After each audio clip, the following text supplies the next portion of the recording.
So welcome back to part 2 of me having my first go at servicing the Mazda MX5. In part 1, which hopefully you've had a look at, we changed the oil, we changed the air filter and we changed the spark plugs. And then I had made a few other checks around the engine compartment. What I'm going to do in this video is change the gearbox oil, change the final drive oil, but first of all I'm going to change the coolant. Now the coolant in this particular car, there's a little label here, says it's FL22, which is a Mazda pre-mix coolant, and FL22 is good for 60,000 miles. If you have to pre-mix it yourself, it's only good for 30,000 miles.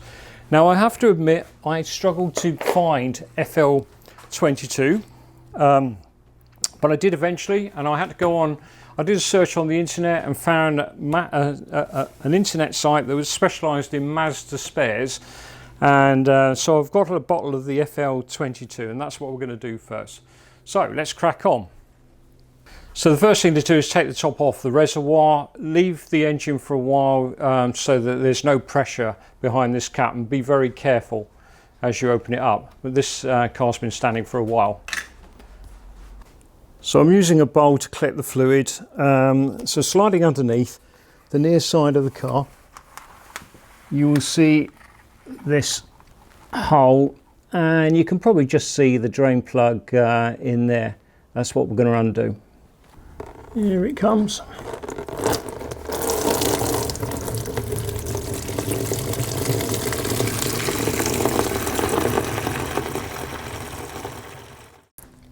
So I'm just going to put the drain plug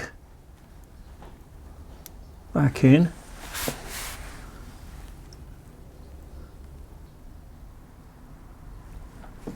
There we are. A little wipe.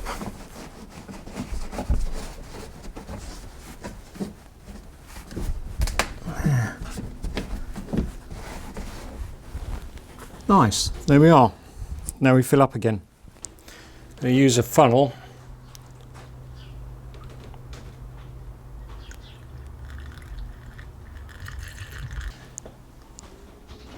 I think I'm going to drop the car, start the engine, and let it warm up, and then recheck that fluid level. There we are, the engine's warmed up now and the level is looking good. I had to top it up quite a few times actually as the engine was warming up. Well, we're up to checking the brake pads now, so I've popped off the wheel, the car's jacked up, and I've got some bricks in behind the back wheel just for safety anyway.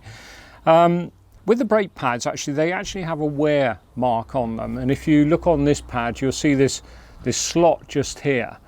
And so you can look actually just in at the caliper here and see how much wear the pads actually have. So looking into the caliper, you can see one of the pads, and you can see that notch there.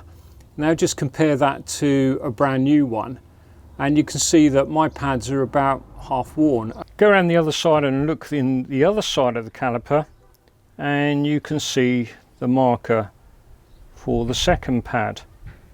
So I've got even wear on both sides, and neither of these pads need replacing.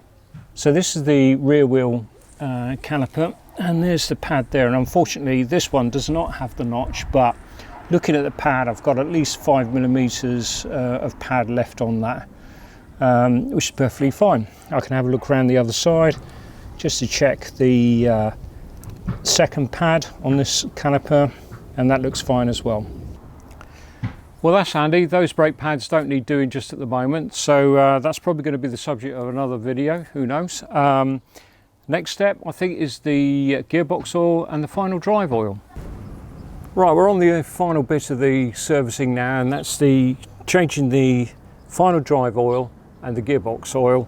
And before I started, I've driven the car around, got the oils warmed up a little, just to make them flow better and clean out all the muck.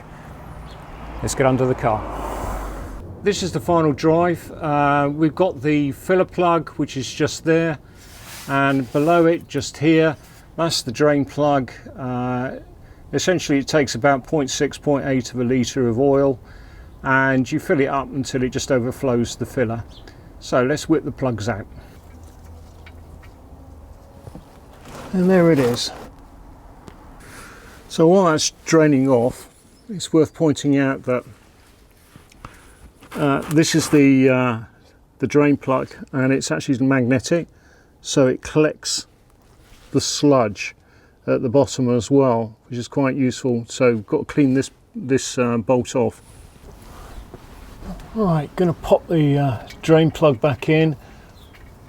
I'm fitting a new washer to this plug. Always worth replacing, you don't want any leaks. Now filling up is a bit tricky. What I've done is I've replaced this pipe with a longer one that I had on an old can. You're going to need something this long in order to get the oil in that hole. So filling up is a bit tricky because you've got to basically pump the oil into it, and I'm using, as you can see, a long pipe that I can bend round into the filler hole, and then by squeezing I'm filling up the final drive.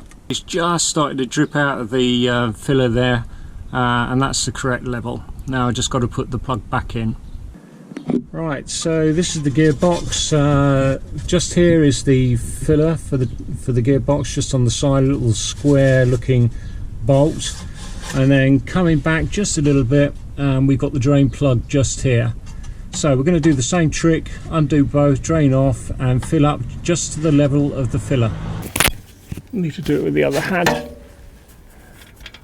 That's the filler away. Ooh, interesting, a little bit of oil. Suggests to me that the gearbox might have been slightly over full. There we go. Again, this plug has got sludge on a magnet on the bottom here. So I'm going to clean that off. Don't think it's anything to worry about, it's just normal.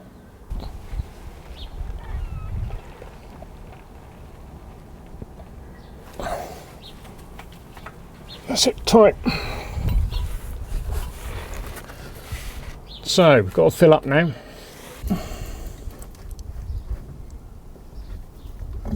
Okay, we're there. It's just starting to drip out now.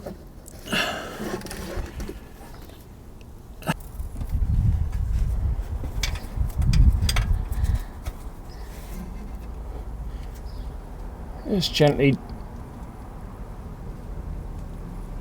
tighten it down without over forcing it, and I think that will be good enough.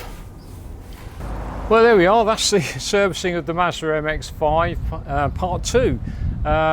Slightly more difficult getting the oils into the final drive and the gearbox. Bit trickier but manageable. Anyway, hopefully you enjoyed that video and you find it useful. If you enjoyed it, please give me a thumbs up. I occasionally make videos like this, jobs that I do around the house. If you'd like to watch them, then please subscribe. Also leave some comments. I do enjoy the comments. I get quite a lot of interesting feedback, some good, some bad, doesn't matter, but it's always good to talk. Anyway, catch you on the next one. Bye for now.